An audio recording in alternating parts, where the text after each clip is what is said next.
2050 live exam start करत आहोत. नेहमीप्रमाणे लॉग इन आणि पासवर्ड करून आपल्याला लॉग इन करायचं आहे एक्झाम देण्यासाठी.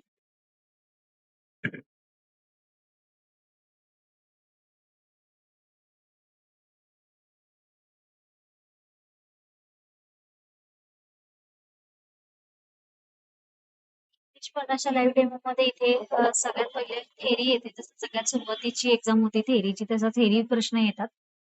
मी पटापट थेरी सॉल्व्ह करून घेते.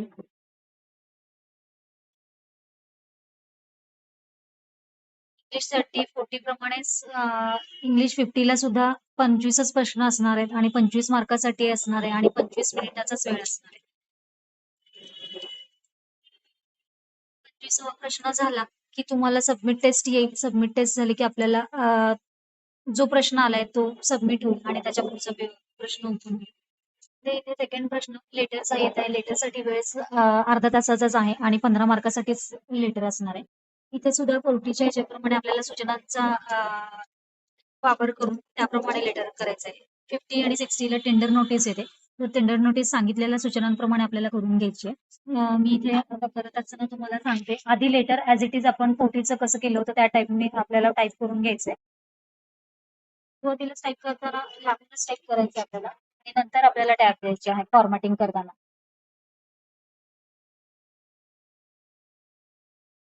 50 आणि 60च्या लेटरमध्ये टूचा जो मॅटर आहे आपल्याला मेलिंग करायचंच नाहीये, कारण का इथे टू मध्ये फक्त एकच ऍड्रेस आहे. त्यामुळे मेलिंगचा अजिबात उपयोगच होत नाही आणि आपल्याला सांगितलेली नाही आपल्याला मेलिंग मधून घ्यायचं. त्यामुळे आपल्याला असंच तिथं जसं दिलं त्याप्रमाणे नेहमी आपण कसं टाईप करतो तसा मॅटर आपल्याला टाईप करून घ्यायचा आहे टू मधला.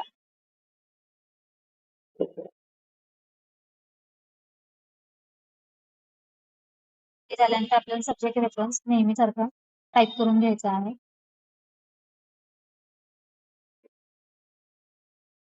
चुकत असले की लगेच बॅकस्पेस घेऊन दुरुस्त करू शकता.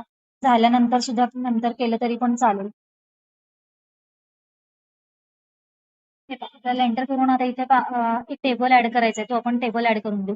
टेबलसाठी रिक्वायरमेंट अशी आहे की आपल्याला 3 कॉलम आणि आता इथे 5 रो आले, त्यामुळे आपल्याला 6 रोचा टेबल इन्सर्ट आपल्याला करून घ्यावं लागेल. जितके रो आले तितके एक्झाम मध्ये ऍड करून घ्यायचे. आता आपल्याला इथे रिक्वायरमेंट 3 कॉलमची आहे आणि 6 रोजची आहे. त्यामुळे आपण किती रो लागतात किती कॉलम लागतात ते टाईप करायचं आणि ओके करून घ्यायचंय. इन्सर्ट टेबलसाठी मी इन्सर्ट मध्ये आले. टेबल्सच्या टॅब मध्ये येऊन इन्सर्ट टेबलला क्लिक केलं. तिथे जो रो आणि कॉलम विचारेल किती घ्यायचे, तिथे रो आणि कॉलम किती गरजेचं आहे ते टाईप करून घ्यायचं आणि ओके करायचं आणि त्यानुसार हे सगळं टाईप करून घ्यायचं. टॅप केली की आपण नेक्स्ट कॉलम मध्ये जातो.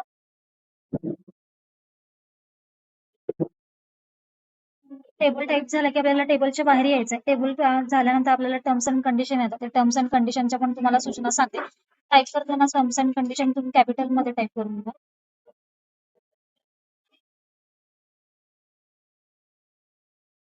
ते डॉट डॉट आहे म्हणजे आपल्याला पुढचं मॅटर आपल्याला एंटर करून खाली घ्यायचं. टर्म्स अँड कंडिशन मध्ये नेहमी आकडे दिलेले आहेत आपल्याला, आकडे टाईप घ्यायचे. याला कुठली स्टाईल आता द्यायची नाही आपल्याला. सरळ जसं दिलं त्या टाईप मध्ये टाईप करून घ्यायचं आहे.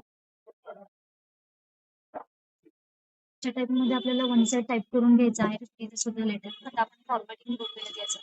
टाईप तर आपण करून घेतलेलं आहे. इंग्लिश 40 प्रमाणेच आपल्याला पहिल्या 4 ओळी ईमेलच्या सहित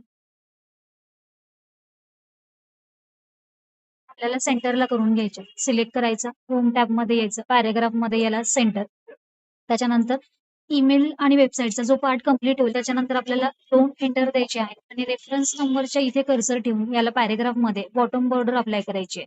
त्याच्यानंतर पहिली जी ओळ आहे हेडिंग कंपनीची ती आपण कॅपिटल लेटर मध्ये तर टाईप केलेलीच आहे. त्याला बोल्ड करून घ्यायचंय आणि फॉन्टची साईज नेहमीसारखी 24 करून घ्यायची.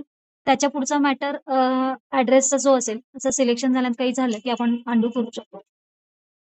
ईमेलचा जो पार्ट आहे तिथपर्यंत आपल्याला फॉन्टची साईज 11 ठेवायची आहे आणि त्याच्यानंतर त्याच्या पुढचं मॅटर आपल्याला रेफरन्स नंबर पासून ते शेवटपर्यंत आपल्याला फॉन्टची साईज 14 ठेवायची. सिलेक्शन करताना जर असं अर्धवट झालं तर पुन्हा रेफरन्स नंबर पासून माऊसने तुम्ही सिलेक्शन करू शकता किंवा कीबोर्ड वरून शिफ्ट दाबून खालच्या डाऊनची जी एरो की आहे ती प्रेस करून सगळ्यात लास्ट पर्यंत यायचंय.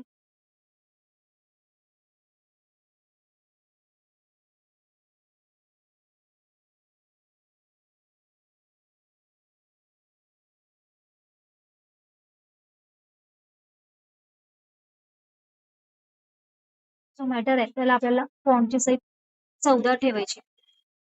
टाईप करताना असे केले तरी चालेल किंवा असं नंतर टाईप केलं तरी पण चालेल. पहिली ओळ आपण बोल्ड केली, फॉन्टची साईज 24 ठेवलं आणि ह्या पहिल्या 4 ओळी आपल्याला सेंटरला घेतल्या आपण. ईमेल आणि त्याचा पार्ट आपल्याला बोल्ड करून घ्यायचा आहे. वेबसाईट आणि त्याचा कोलन आपल्याला बोल्ड करून घ्यायचा आहे. त्याच्यानंतर रेफरन्स आणि डेटमध्ये आपल्याला 4 टॅबचा गॅप सोडायचा आपल्याला. जर खाली आली तर आपण डेट बॅक साईडला घेऊ शकतो पाठीमागे आणि एका ओळीत आपल्याला बसवता येतात. डेटच्या नंतरचा आपल्याला एक एंटर सोडायचा आहे. टूचा मॅटर जिथे कम्प्लीट होईल तिथे आपल्याला एक एंटर सोडायचा आहे. सब्जेक्ट आणि रेफरन्स पूर्ण झाल्यानंतर आपल्याला एक एंटर सोडून घ्यायचा आहे. रेफरन्स इथे आले, एंटर करून घेऊयात. डिअर सर नंतर सुद्धा आपल्याला एक एंटर करायचा आहे. त्याच्यानंतर जो पॅरेग्राफ असेल त्याच्यानंतर सुद्धा आपल्याला एक एंटर सोडायचा आहे. टेबल कम्प्लीट झाल्यानंतर आपल्याला एंटर करायचं म्हणजे टर्म्स अँड कंडिशनच्या तिथे कर्सर ठेवा आणि एंटर करा. टर्म्स अँड कंडिशन झाल्यानंतर तिथे सुद्धा आपल्याला एक एंटर सोडायचं आहे. पण टर्म्स अँड कंडिशन जिथे संपेल त्याच्यानंतर आपल्याला एक एंटर करायचंय. म्हणजे प्रत्येक लाईनला आपल्याला आणि प्रत्येक एक आकडा 2 आकड्यानंतर आपल्याला एंटर करायचं नाहीये. तर टर्म्स अँड कंडिशनचा मॅटर जिथे संपतो तिथे आपल्याला एक एंटर करायचंय. युअर्स फेथफुली साठी नेहमीसारखंच तिथे आपल्याला 2 एंटर असतील आणि इन्क्लोजरच्या आधी एक एंटर आपल्याला घ्यायचं. इथे एंटर करून झाले की आपण स्टाईल बघूया. कॉम्प्लिमेंटरी साठी काय सांगितलंय आणि पॅरेग्राफ साठी काय सांगितलंय. तर ऍड्रेस ऑफ द ऍड्रेससाठी ब्लॉक स्टाईलच घ्यायला सांगितली. त्यामुळे ब्लॉक स्टाईल म्हणजे मार्जिनला चिटकून आपला जो मॅटर असतो तो यायला पाहिजे. म्हणजे ऑलरेडी आता आपण टाईप केलेलाच आहे. इंडेंट स्टाईल जर सांगितली ऍड्रेससाठी तर पहिली लाईन एक टॅब वरती येते आणि दुसरी लाईन आपली 2 टॅब वरती येते. पॅरेग्राफला इंडेंट स्टाईल सांगितली त्यामुळे आपल्याला सब्जेक्ट आणि रेफरन्स पहिले एक टॅब वरती द्यायचे आपल्याला. सब्जेक्ट आणि कोलनचा मॅटर नेहमीप्रमाणे बोल्ड यायला पाहिजे आणि त्याच्या पुढचा मॅटर आपल्याला अंडरलाईन करून घ्यायचा आहे. रेफरन्ससाठी पण तसंच रेफरन्सचं कोलन पर्यंत आपल्याला बोल्ड करायचं आहे आणि त्याच्या पुढचं मॅटर आपल्याला अंडरलाईन करून घ्यायचं आहे.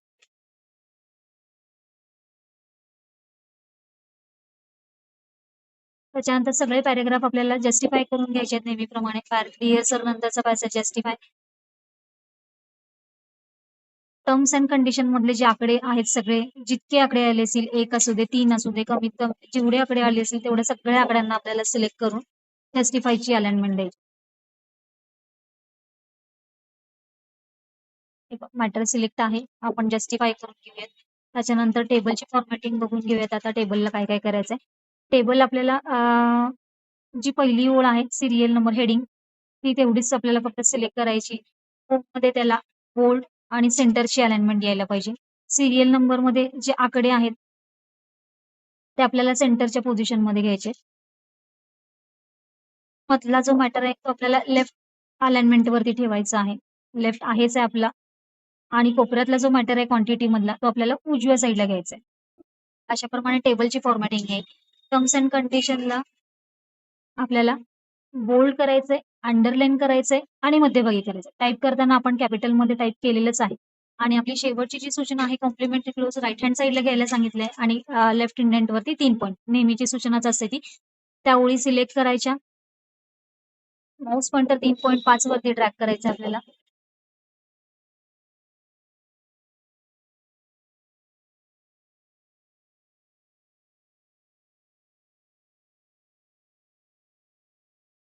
रुलर बारवरचा इंडेंट आपल्याला लेफ्ट इंडेंट बरोबर उचलायचा आहे आणि तो 3.5 वरती घेऊन यायचा आहे आणि सेंटरची अलाइनमेंट द्यायची. एखाद्या वेळेस असं वाटलं की ह्या लाईन्स खाली येतात आहे तर त्या फॉन्टच्या साईजमुळे येतात आहे आणि कधी कधी ते वाक्य मोठं असल्यामुळे ते खाली येतं. पण आपल्याला ऍडजस्टमेंट अशीच करून घ्यायची. तर अशा पद्धतीने हे लेटर आपण करून घेतलंय. अर्धा तासाचा वेळ आहे तुम्हाला आणि 15 मार्कासाठी हे लेटर असणार आहे. त्यात 15 मार्कामध्ये 7.5 मार्क तुमचे फॉर्मॅटिंगचे असतील आणि 7.5 मार्क स्पेलिंग मिस्टेकसाठी असतील. तर ही फॉर्मॅटिंग झाल्यानंतर चुका असेल तर ते एकदा चेकआउट करून घ्या आणि तुमचा आन्सर सबमिट करून घ्या. 30-40 प्रमाणे 50ला बॅलन्स शीट असेल. 30-40ला साधा एक स्टेटमेंट असतो उभा. 50 साठी बॅलन्स शीट असणार आहे 50 आणि 60ला. याच्यासाठी वेळ 20 मिनिटाचाच आहे आणि 15 मार्कासाठी असणार आहे. बॅलन्स शीटची सुरुवात ही आपल्याला A1 पासून करायची आहे. जसं की पहिली हेडिंग कॅपिटल आहे ती कॅपिटलच करायची. तिसरी ओळ जी आहे ती आपल्याला ब्लँक सोडायची. चौथ्या ओळीवरती चौथा म्हणजे A4 या सेल मध्ये लिॲबिलिटीज यायला पाहिजे.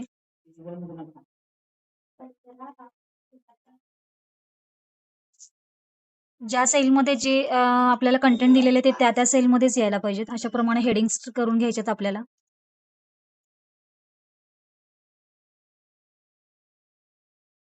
स्टेटमेंट बॅलन्स शीट टाइप करताना सुरुवातीला एच्या कॉलम मधला जो डाटा आहे तो टाइप करून घ्या सुरुवातीला.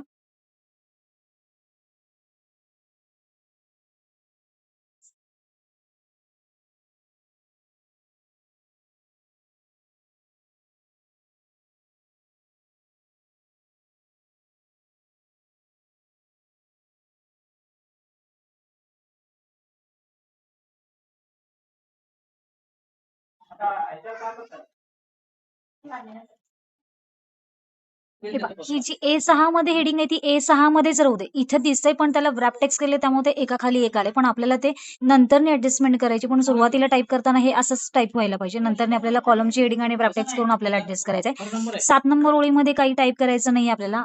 A8 मध्ये पहा जे आहे तो मॅटर आपण टाइप करून घेऊ.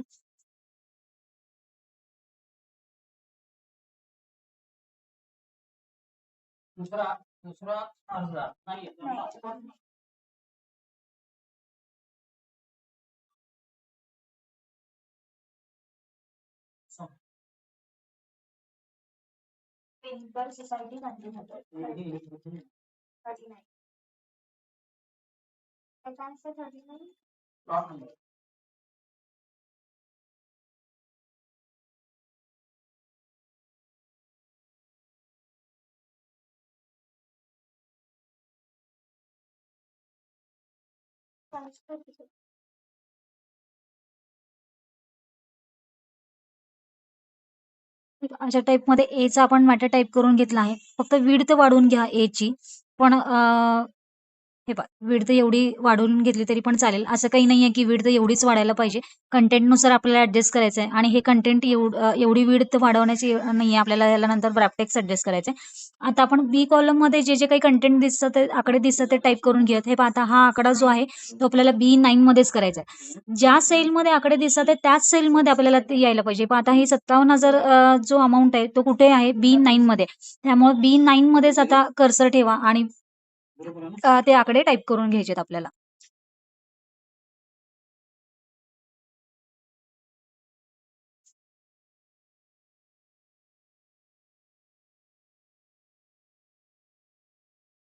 आणि जे आपल्याला पुढं क्वेश्चन मार्क दिसतोय तो क्वेश्चन मार्क आपल्याला टाइप करायचा नाही. आपल्याला तिथे आन्सर काढायचा आहे. त्यामुळे तिथे आता काही टाइप करायचं नाहीये. आधी आपण आता बी कॉलम मध्ये जे अमाउंट्स आहेत ते आपण टाइप करून घ्या. पहा, क्रेडिटर्स कडे आता एक अमाऊंट आहे.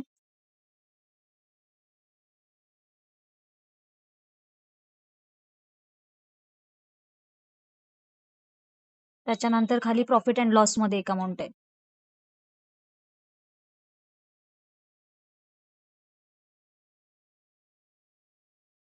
दरवेळेस मधला कंटेंट बदलेल. कधी B7 मध्ये असेल, कधी आकडे वरती खाली असतील. पण त्या जसं आलंय याच्यामध्ये तर त्याच टाईप मध्ये आपल्याला टाईप करायचंय. आता डायरेक्टली पहा, C6 मध्येच एक अमाऊंट आहे. हे पहा, आता आपल्याला इथे अमाऊंट टाईप करायची डायरेक्टली.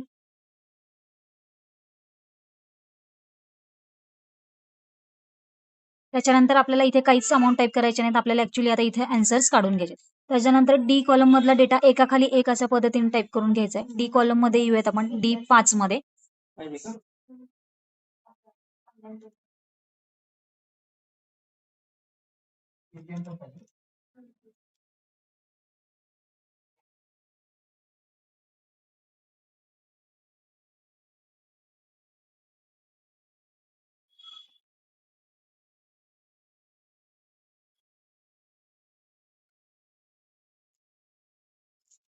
याच्यानंतरचा कंटेंट मोटार व्हेकल हा कुठे लिहिला गेलाय पहा, D10 मध्येच आहे. त्यामुळे तो D10 मध्येच येऊ दे. पहा आता काय होतं, D9 आले पहा, ते D10 मध्येच यायला पाहिजे.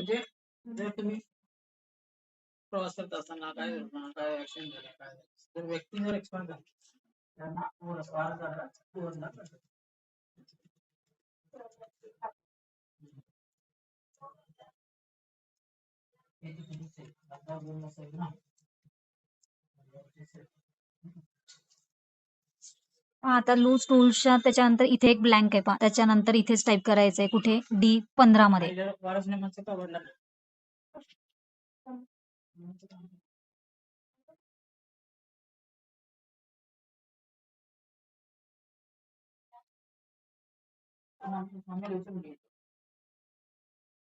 आता पहा ई आणि एफ कॉलम मध्ये जे आकडे आहेत आता आपण ते टाईप करायला घेऊ. आता डायरेक्टली आकडा प्लांट अँड मशिनरीच्याच तिथे आहे. म्हणजेच E6 मध्ये आहे. E6 मध्येच आता आपलं कंटेंट टाईप करून घेऊ आपण.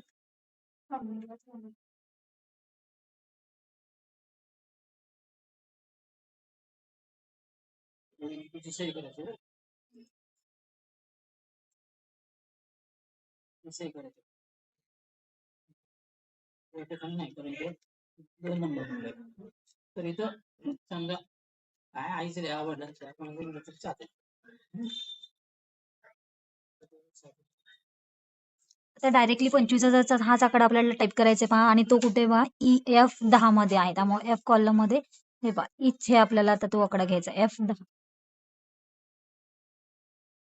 त्यामुळे आपले कंटेंट त्या त्या सेलमध्येच यायला पाहिजे. चुकून दुसरीकडे आपले कंटेंट जरा पण जाता कामा नये. आता डायरेक्टली टोटल पहा 18 नंबरच्या रो मध्ये आहे. त्यामुळे 18 नंबरच्या रो मध्ये आपण डायरेक्टली टोटल टाईप करून घेऊयात आता. आणि पुढची जी टोटल आहे ते डी कॉलम मध्ये आपल्याला टाईप करून घ्यायचं. आता ही आपली बॅलन्स शीट टाईप करून झाली. आपण आता फॉर्मॅटिंगला येऊयात. A1 ह्या सेलला आपल्याला हे पहा डबल क्लिक जर झालं तर वरचे ऑप्शन निघून जातात. फक्त सिंगल क्लिक करायचंय. आपल्याला त्याला बोल्ड करून घ्यायचंय, अंडरलाईन करायचंय आणि फॉन्टची साईज 18 करायची.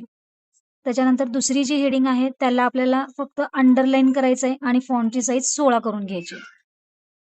त्याच्यानंतर मी ए ची विड्थ वाढवली होती. बी आणि सी ची एकत्रित वाढवायची. जेवढे आकडे बसतील एवढी करायची.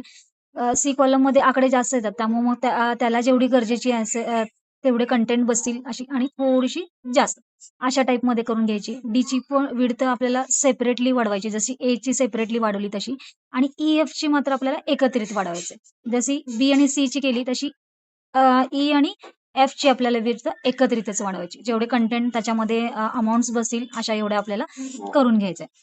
त्याच्यानंतर A4 पासून जी हेडिंग चालू होती टेबलची त्याला पूर्ण सिलेक्ट करून घ्यायचंय आपल्याला. याला आपल्याला बोल्ड करून घ्यायचंय आणि सेंटरला करून घ्यायचंय आणि लगेचच त्याला ऑल बॉर्डर अप्लाय करून घेऊ. त्याच्यानंतर खालचा जो कंटेंट आहे टेबलचा, बॅलन्स शीटचा, लिएबिलिटीच्या नंतरचा ते टोटलच्या आधीपर्यंत हे पहा असा तेवढा कंटेंट याला आपल्याला आउटसाइडची बॉर्डर द्यायची आहे. त्याच्यानंतर हाच कंटेंट हे करायचा आहे आणि त्याला लगेचच परत मोर बॉर्डर मध्ये जायचंय आणि मधली जी व्हर्टिकल बॉर्डर आहे ती अप्लाय करून घ्यायची. हे पहा मध्ये कंटेंट ऍडजस्ट झाले. त्याच्यानंतर लास्ट टोटलचा जो कॉलम आहे त्याला पूर्ण सिलेक्ट करायचंय आणि त्याला ऑल बॉर्डर द्यायचं आपल्याला. त्याच्यानंतर आपण आता जिथे जिथे ब्रॅपटेक्स गरजेचं आहे तिथे तिथे करूयात जेणेकरून आता हे पहा मगाशी कसं दिसत होतं हे 20,000 इथे 3 ओळी दिसत पण आपलं कसं आलंय एका ओळीमध्ये बसलंय. इथे पहा डबल क्लिक झालंय त्यामुळे वरती कंटेंट ऑप्शन ऍक्टिव्हेट नाही आहे.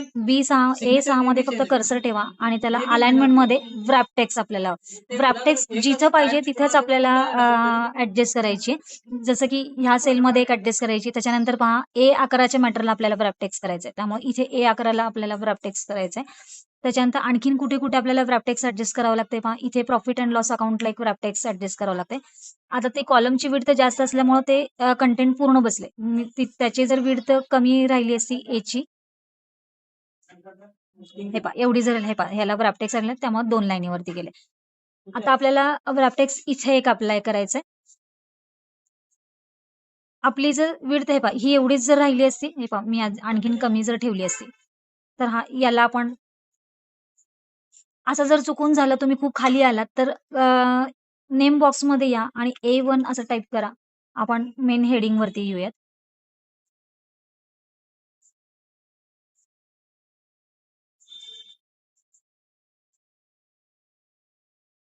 त्याच्यानंतर ब्रॅपटेक्स आपल्याला ह्या हेडिंगला एक ऍडजस्ट करून घ्यायचंय. प्लांट अँड मशिनरी माझं त्या कॉलम मध्ये बसलंय त्यामुळे मी त्याला ब्रॅपटेक्स नाही ऍडजस्ट करायला जात. आता मी सगळे कंटेंट आता बरोबर ऍडजस्ट करून घेतलेत. मी थोडी झूम कमी करून घेते. की जेणेकरून मला आता टेबल व्यवस्थित दिसेल सगळं हे करण्यासाठी. आता पहा जिथे जिथे बॉर्डर दिसते आपल्याला, ज्या अमाउंटच्या खाली बॉर्डर दिसते तिथे एक आपल्याला बॉर्डर करून घ्यायचं. जसं आपण पहिल्या हेडिंगला लिएबिलिटीची जी लाईन होती त्याला ऑल बॉर्डर केलं, मधल्या कंटेंटला आउट बॉक्स केलं आणि परत व्हर्टिकल बॉर्डर केली मोर बॉर्डर मधून. लास्ट जे कंटेंट होता टोटलचा त्याला ऑल बॉर्डर करून घेतली आणि जिथे जिथे आता मध्ये बॉर्डर्स आहेत तिथे तिथे आपण आपल्याला बॉर्डर्स अप्लाय करून घ्यायचे. कुठे इथे एक आहे हे पहा 30,000च्या खाली एक आपल्याला बॉर्डर करून घ्यायची. ती कुठली बॉर्डर आहे तर बॉटम बॉर्डर आहे, कारण का सेलच्या खाली आहे त्यामुळे बॉटम बॉर्डर. इथे एक आपल्याला बॉर्डर हे पहा आता डायरेक्टली 31,000च्या इथे आपल्याला बॉर्डर एक करायची. इथे एक आहे. त्याच्यानंतर इथे एक दिसते पहा सीच्या कॉलम मध्ये. तर इथे कधी कधी यायला जी बॉर्डर असते ती डार्क असते, तर त्यावेळेस डार्क बॉर्डर कुठून घ्यायची, इथे कर्सर ठेवायचं आणि थिक बॉटम बॉर्डर नावाचा ऑप्शन असतो. हे पहा थिक बॉटम बॉर्डर. तर आपल्याला आता थिक बॉटम बॉर्डर घ्यायचं नाही. हे पहा थिक बॉटम बॉर्डर तर ते नाही घ्यायचं आपल्याला, इथे साधीच दाखवली त्यामुळे बॉटम बॉर्डरच घेऊयात आपण फक्त. आणि आता क्वेश्चन मार्कच्या ठिकाणी आपण काढून घेऊ, पण त्याच्या आधी आणखीन कुठे बॉर्डर आहेत ते बघून घेऊयात. इथे एक 7,000च्या तिथे एक आपल्याला बॉटम बॉर्डर आहे. त्याच्यानंतर इथे आपल्याला 23,000च्या तिथे एक बॉटम बॉर्डर आहे आणि इथे 8,000च्या इथे एक बॉटम बॉर्डर आहे. आपल्या आता बॉर्डर देऊन झाल्यात सगळ्या. आपण आता क्वेश्चन्स काढून घेऊ. पहा इथं क्वेश्चन मार्क दिलाय म्हणजे इथं काय आन्सर यायला पाहिजे. तर इथं रिझर्व अँड सरप्लस आहे त्यामुळे इथं ह्या दोघांची बेरीजच होईल. बेरीज करण्यासाठी तुम्ही प्लस चिन्हाचा पण वापर करू शकता किंवा is equal to sum bracket open आणि कोणाची बेरीज करायची, ह्या दोघांची आपल्याला बेरीज करायची आणि एंटर करून घ्या. बेरीज निघून जाईल. इथे आपल्याला 30, 20 आणि 31 ह्या तिघांची पण आपल्याला आता इथे बेरीज करायची, कारण का इथे क्वेश्चन मार्क आहे. तर क्वेश्चन मार्क मध्ये इथे आन्सर काय यायला पाहिजे, ह्या तिघांची ऍडिशन व्हायला पाहिजे. आपण असं पण करू शकतो, इज इक्वल टू ह्या सेलला सिलेक्ट करा, प्लस साईन द्या, परत सेकंड जी अमाऊंट आहे ती घ्या, प्लस साईन द्या आणि परत प्रॉफिट अँड लॉसची जी हे आहे त्याला एक प्लस करून घ्या आणि एंटर करा, म्हणजे ह्या तिघांची बेरीज होईल. त्याच्यानंतर इथे आपल्याला काय करायला सांगितलंय पहा, मशिनरीची अमाऊंट 47,000 आहे आणि त्याचं ऍडिशन्स जे आहे ते 7,000 आहे. मग त्यामुळे इथं ऍडिशन व्हायला पाहिजे. डिप्रिसिएशन जर विचारलं तर वजाबाकी होईल, 47,000 मधून 7,000 मायनस होतील, पण इथं ऍडिशन आहे त्यामुळे आपण इज इक्वल टू करूयात. 47,000 घेऊयात आणि मायनसचं चिन्ह दाबूयात. झिरोच्या बाजूला जो मायनसचं बटन आहे डॅशचं ते घेऊयात आणि खालची जी अमाऊंट आहे ती घ्यायची आपल्याला, म्हणजे याचा आन्सर्स निघून जाईल. त्याच्यानंतर इथे आपल्याला करंट ऍसेट्स आहेत. ऍसेट्स हे आपल्याला प्लसच व्हायला पाहिजेत, मायनस नाही व्हायला पाहिजे. इज इक्वल टू करू समनी सुद्धा घेऊ शकता. सम ब्रॅकेट ओपन करा, हे दोन अमाऊंट सिलेक्ट करा आणि एंटर करा. सम निघून जाईल. इथे सुद्धा सन्ड्री डेटर्स आणि खाली बघा लेस म्हणले त्यामुळे इथून अमाऊंट लेस व्हायला पाहिजे, त्यामुळे इज इक्वल टू आपण चिन्ह देऊयात. 44 ही हजार अमाऊंट ही सिलेक्ट करूयात, हा सेल सिलेक्ट करूयात. मायनसचं चिन्ह आपल्याला झिरोच्या बाजूला जे आहे ते दाबायचंय आणि 8,000 ची अमाऊंट ती सिलेक्ट खालचा सेल सिलेक्ट करा. अशा पद्धतीने हे क्वेश्चन्स काढून घ्यायचे. कधी कधी इथे डिप्रिसिएशन विचारतं, मी त्यावरती एक परत वेगळा व्हिडिओ, पण आता ह्या ह्याच्यामध्ये काय आलं ते पण काढून घ्या. आता आपल्याला टोटल काढून घ्यायची. एक लक्षात घ्यायचं की दोन्ही साईडची टोटल एकच यायला पाहिजे, त्यामुळं दोन्ही साईडला पण म्हणजे बघून घ्यायचं की बरोबर येते का. आता आपण इकडची टोटल काढून घेऊयात. पहा लिएबिलिटी साईडची इज इक्वल टू करते सम चं फंक्शन घेते, ब्रॅकेट ओपन करते. इथे काय करायचं आपल्याला, जे शेअर कॅपिटलची अमाऊंट असते ती घ्यायची नाही आपल्याला, त्याच्या खाली जे अमाऊंट्स असतील ते सगळे आपल्याला घ्यायचे. इथे आता एवढ्याच अमाउंट आहे त्यामुळे मी एवढंच सिलेक्ट करते आणि एंटर करते. आणि आता ऍसेट साईडची मी आता व्हॅल्यू काढायला घेते, इज इक्वल टू सम घेते. इकडे मात्र ह्या कॉलम मध्ये जेवढ्या काही संख्या असतील पहिल्या ह्याच्यापासून ते शेवटच्या ह्याच्यापर्यंत त्या सगळ्या घ्यायच्यात. कुठलीही अमाऊंट इथं वगळायची नाहीये, जशी इथे शेअर कॅपिटल मधली वगळली होती तशी. पहा इथं काहीतरी अमाऊंट चुकीचं येते. इथे 168 आली तर इथे 154 आलंय. इथे आपल्याला ऍडिशन करायची होती ती मी आता इथे वजाबाकी केलीये. तर आपल्याला इथे इज इक्वल टू 47,000 प्लस 7,000. पहा दोन्हीकडचे अमाउंट सेम आहे. मग असं जर झालं तर आपल्याला एकदा चेकआउट करायचंय की कुठे सम चुकली, काढायचं राहिलंय का काय झालंय, तर अशा हे करू शकतो. आता फॉर्मॅटिंग थोडंसं राहिलंय ते आपण बघून घेऊयात. सुरुवातीचा जे कॉलम होता पहिली हेडिंग दुसरी हेडिंग ती आपल्याला A1 पासून ते मी आता आपल्या कॉलमच्या विड्थ वाढवून झाल्यात त्यामुळे मी मर्जन सेंटर करते. जर मर्जन सेंटर तुम्ही केलं नसेल आणि कॉलमच्या विड्थ जर वाढवलं नसेल तर कॉलमच्या विड्थ वाढवून घ्या आणि मगच मर्जन सेंटर करायला घ्या, कारण का एकदा मर्जन सेंटर केले की विड्थ वाढत नाहीत.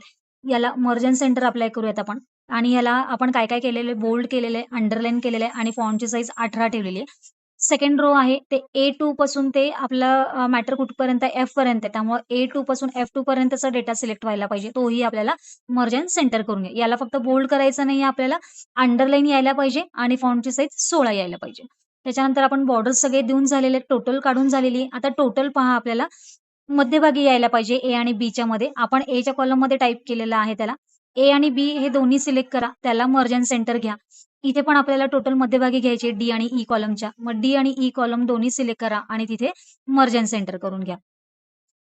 स्पेलिंग शक्यतो चुकवू नकात आणि कुठे-कुठे बोल्ड करायला सांगितले ते एक बोल्ड करून घ्या. आपण शक्यतो आपल्या हेडिंग बोल्ड झालेली आहे, टेबलची हेडिंग बोल्ड झालेली आहे आणि शेअर कॅपिटल जिथे-जिथं काय-काय बोल्ड दिसतात हेडिंग त्या बोल्ड करून घ्या. जसं की इथं शेअर कॅपिटल बोल्ड सांगितलं होतं, ते एक करून घ्यायचंय आपल्याला.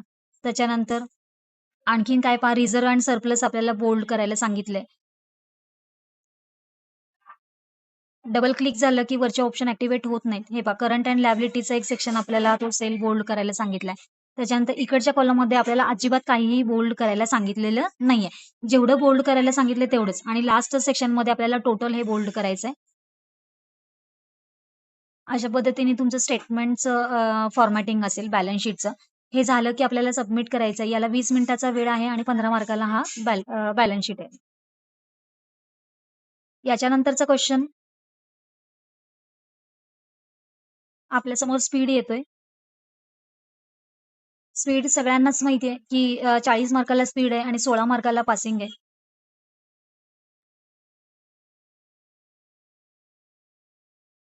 स्पीड नेहमीसारखंच इथं पॅराग्राफ चालू होताना एक टॅब द्या. इथं पॅराग्राफ संपला, एक एंटर देऊन एकच टॅब घ्या फक्त. जिथं-जिथं पॅराग्राफ संपतोय तिथं फक्त एकच एंटर आणि एक टॅब पॅराग्राफसाठी आणि असं करून तुम्ही तुमचं स्पीड हे ॲन्सर सबमिट करा.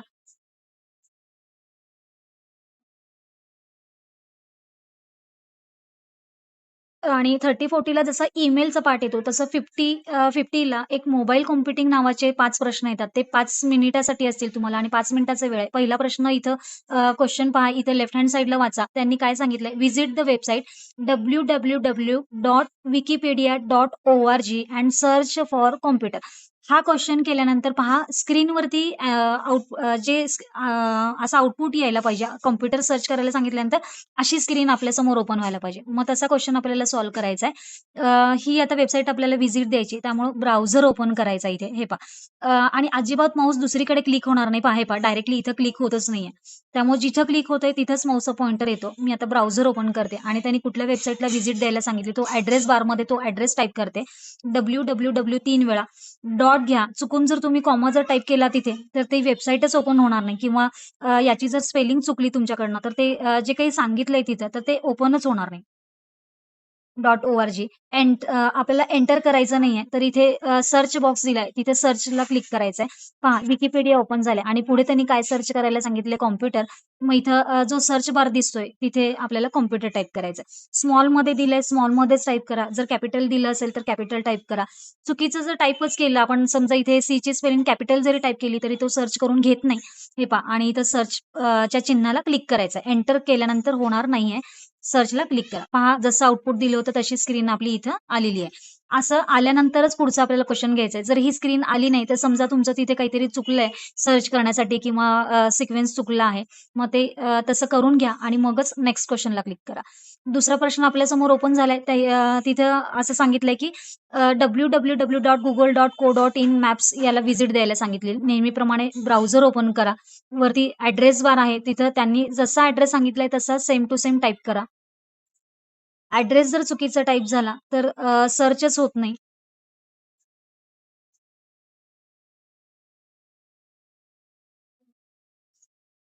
इथे सर्चला क्लिक करायचंय आपल्याला आणि त्याच्यानंतर त्यांनी काय सांगितलंय पहा, सर्च द सिटी मुंबई असं सांगितलंय. मुंबई आपल्याला सर्च करायचंय. त्यामुळे इथे सर्च बॉक्समध्ये मुंबई असं आपण टाकूयात आणि सर्चला क्लिक करायचंय. एंटरनी होणारच नाहीये. हे पहा सर्च. जसे स्क्रीनवरती आउटपुट दिलं होतं, तशीच आपली इकडे उत्तरामध्ये सुद्धा स्क्रीन आलेली आहे. हे आल्यानंतरच आपल्याला नेक्स्ट क्वेशन घ्यायचा आहे. 5 क्वेशन असतील तुम्हाला असे. आता त्यांनी काय सांगितलंय, Amazon वेबसाईटला व्हिजिट द्यायला सांगितली. आपण ब्राउझर ओपन करूयात. सर्च बॉक्स येतोय. जो आपल्याला URL दिलाय त्यांनी सर्च करण्यासाठी, वेबसाईटचा ॲड्रेस दिलेला आहे. तो टाइप करून घ्यायचा आहे आपल्याला. हे पहा माझ्याकडनं आता कॉमा टाइप झालेला मी सर्च करते पहा, तर काहीच टाइप होत नाही. म्हणजे रिझल्टच येत नाही किंवा आपला ॲन्सरच तिथं येत नाही. त्यामुळे चुकीचं जर टाइप झालं तर स्क्रीनवरती त्याचा आउटपुटच दिसणार नाहीये. Amazon.in असं आहे. सर्चला क्लिक करा. पहा Amazonची वेबसाईट ओपन होईल. तिथून आपल्याला त्यांनी काय सर्च करायला सांगितलंय, search the product keyboard search करायला सांगितलंय. सर्च बॉक्समध्ये कीबोर्ड असं टाइप करा. सर्च बॉक्स जो सर्चचा हे दिसतोय त्याला क्लिक करा तिथे चिन्हाला. पहा कीबोर्ड आलेत खाली, पण इथे आन्सरमध्ये तरी वेगळं आहे क्वेश्चनमध्ये ह्या कीबोर्डचं दिसतंय. तर त्यांनी पुढे काय सांगितलंय पहा, हा कीबोर्ड सर्च करायला सांगितलंय. Cosmic Byte CB GK 05 Titan wired gaming keyboard. तर तो कीबोर्ड कुठं दिसतोय त्याला क्लिक करायचा आहे. पहा आता हा कीबोर्ड इथे आहे पहा. तर हा जसं क्वेश्चनमध्ये आलं होतं तशीच आपली स्क्रीन आलेली आहे. आपण नेक्स्ट करूयात आणि पुढचा क्वेश्चन घेऊयात. इथे सुद्धा आपल्याला व्हिजिट द्यायला सांगितले youtube.comला. आपण हे पहा इथे डायरेक्ट सर्च होणार नाही. ब्राउझरच ओपन करायचं आहे आपल्याला त्याच्यासाठी. सर्च बॉक्समध्ये येऊयात. www डॉट youtube.com सर्चच्या चिन्हाला क्लिक करायचं आहे आणि व्हिजिट द चॅनल MSCI आहे त्यांनी सांगितलंय. वरती सर्च बॉक्स असेलच. तिथे ते टाइप करायचं आहे आणि सर्चच्या बॉक्सला क्लिक करायचं आहे. पहा अशी स्क्रीन आलेली नाहीये. पुन्हा आपल्याला जे चॅनल आहे त्याच्यावरती क्लिक करायचं आहे. हे पहा त्यांनी जशी स्क्रीन दिली तशी आपला आउटपुट आलेलं आहे. आता लास्ट क्वेश्चन घेऊयात नेक्स्ट करून. इथे सुद्धा आपल्याला एका वेबसाईटलाच व्हिजिट करायला सांगितलंय. आपण ब्राउझरचा हे पहा टाईम संपला की तिथे आपला आन्सर ऑटोमॅटिक सबमिट होतो आणि आपलं आता इथे पूर्ण परीक्षा झालेली असेल.